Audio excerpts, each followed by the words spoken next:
Basketball for me was the most important thing.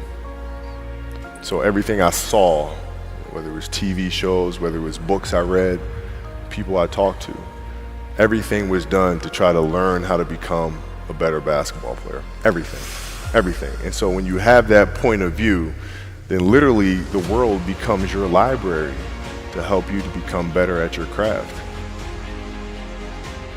I personally am not writing every word of the novels. I am not animating the films. What I have to do now is make sure that the people that we bring in, these obsessives that we bring in, are challenging themselves to do the best job that they think they can do. That's what I'm there for, is for them to constantly look in the mirror and self-assess and challenge themselves. If we have a project and you're saying, okay, I can do that, that's not the project we want. The projects that say, I don't know if I can animate that. I don't know how to write that story. I don't know how to do that. Those are the things we want, because through that curiosity, you'll reach a level that you didn't think was possible. And at 13 years old, I played the longer game, because my game wasn't about being better than you at 13. It was to be better than you when the chips are really on the line. So when you played at 13, I would size you up and see what your strengths and weaknesses are. How do you approach the game? Are you silly about it? Are you goofy about it? Are you good at it just because you're bigger and stronger than everybody else? Right? Or is there actually thought and skill that you put into it? Right? And when I'd play to my weaknesses. I wouldn't play to my strengths. I played to my weaknesses. Because when you're playing summer basketball, there's so many games. So there's not a lot of skill work being done. So when are you going to get better? Right? When you're playing in competition situations, you're only playing to your strengths. Why? Because you want to win. Right? So what I would do, I was work on the things during those games that I was weak at. Left hand, pull-up jump shot, post game. Right? So I have a strategy.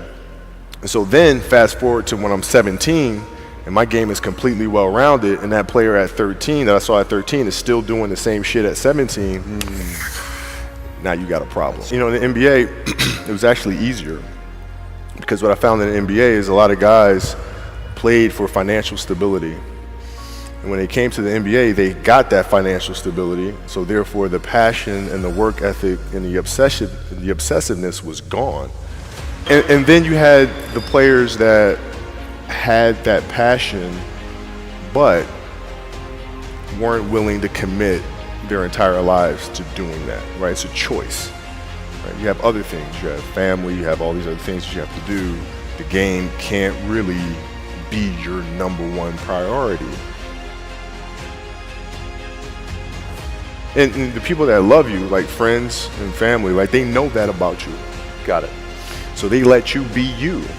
And when you reconvene, you pick back up where you left off.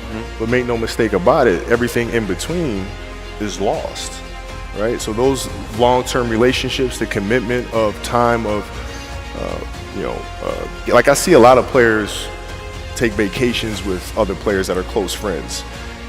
Or just take vacations just to take vacations, or just hang out just to hang out. Like I never did that. Nobody in its history of coaching had your level of work ethic. I mean, you hear so many guys tell stories about your work ethic. Yeah. What was really your work ethic like, and for how long did you stay disciplined? Well, I mean, every day. Since 20 years. It was an everyday process, and trying to figure out strengths and weaknesses. For example, jumping ability. Now, my vertical was a 40, it wasn't a 46 or a 45. My hands are big, but they're not massive. Right? So you got to figure out ways to strengthen them, so your hands are strong enough to be able to palm a ball and do the things that you need to do. Quickness, I was quick, but not insanely quick. I was fast, but not ridiculously fast. Right? So I had to rely on skill a lot more. I had to rely on angles a lot more. I had to study the game a lot more.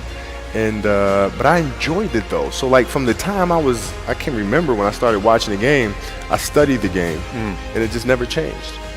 Who would Shaq be if he had your work ethic? He'd be the greatest of all time. for sure. I mean, this guy was a force like I have never seen. I mean, it was crazy. You know, a guy at that size, generally guys at that size are a little timid and they don't want to be tall. They don't want to be big. And this dude he did not care. He was mean. He was nasty. He was competitive. He was vindictive. I mean, I wish he was in the gym. I would have had 12 rings.